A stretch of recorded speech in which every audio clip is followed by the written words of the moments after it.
In the Roman army of the Republic, there was a unit that was considered the last line of defense, the Triarii.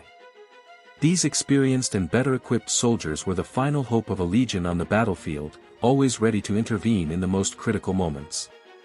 Today, we dive into the history of the Triarii, a unit that played a fundamental role in Roman victories and whose tactics became a pillar of the Roman army. We will discover how they became the veteran warriors who decided the fate of Rome.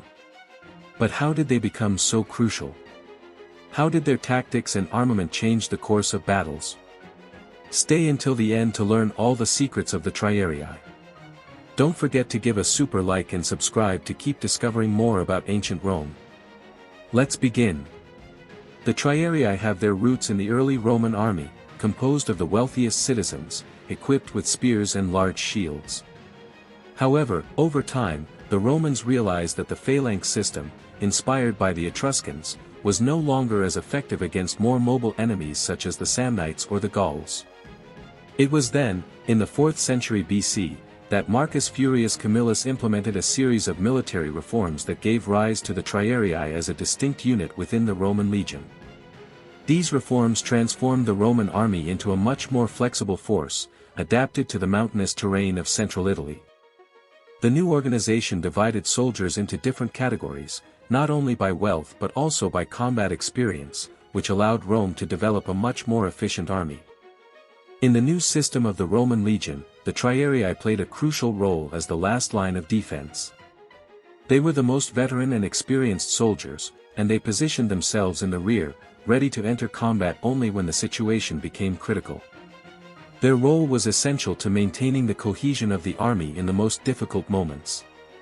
When the younger and less experienced soldiers, the Hastati, failed in their attempt to break the enemy line, the Triarii took command, becoming the last hope of victory.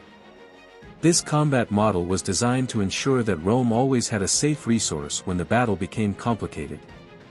The Triarii, with their experience and superior equipment, were the key to stabilizing the situation. The Triarii were not only known for their bravery and experience but also for their impressive equipment. As part of the Roman legion's elite, the Triarii were armed with some of the best weapons of the time. Their main weapon was the asta, a spear about 2 meters long, used to hold the front line and attack the enemy from a distance. In close combat, if the spear broke or the enemy advanced too much, the Triarii used the gladius, a short and lethal sword, ideal for close combat.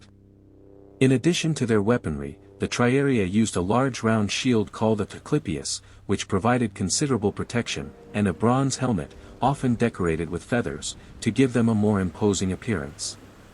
From the 3rd century BC, the Triarii began to use the scutum, a rectangular shield that provided even more protection, allowing them to fit better into the legion formation. During the Punic Wars, the Triarii played a key role in several decisive battles that marked the future of Rome.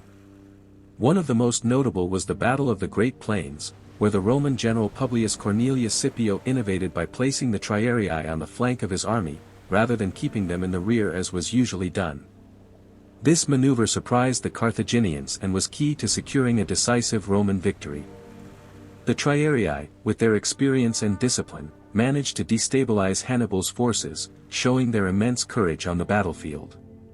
Another crucial example was the Battle of Zama in 202 BC, the final confrontation between Rome and Carthage in the Second Punic War. In this battle, Scipio placed the Triarii and Principes at the center of the formation, while the Hastati protected the flanks.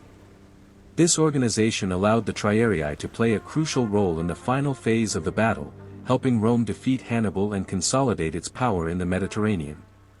Despite their crucial importance during the Punic Wars, the Triarii began to lose relevance as Rome faced new challenges in the 2nd century BC.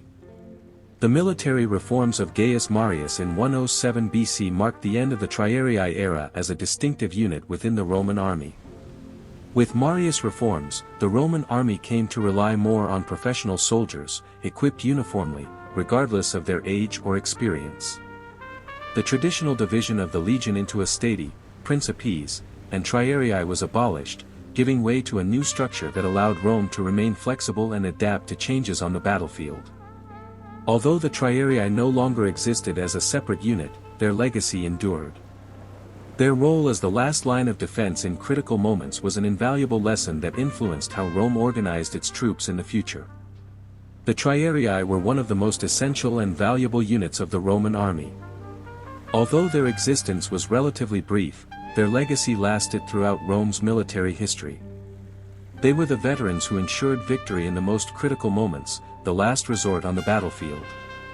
Through their bravery, training, and specialized equipment, the Triarii proved to be the true guardians of Rome in times of despair. Their sacrifice and discipline were etched in history as an example of what it means to be the last line of defense for a great civilization. If you were surprised to learn more about the Triarii and their fundamental role in the history of Rome, don't forget to give a super like, share this video, and subscribe for more content about ancient Rome. Thanks for watching the video, see you in the next one. See you soon.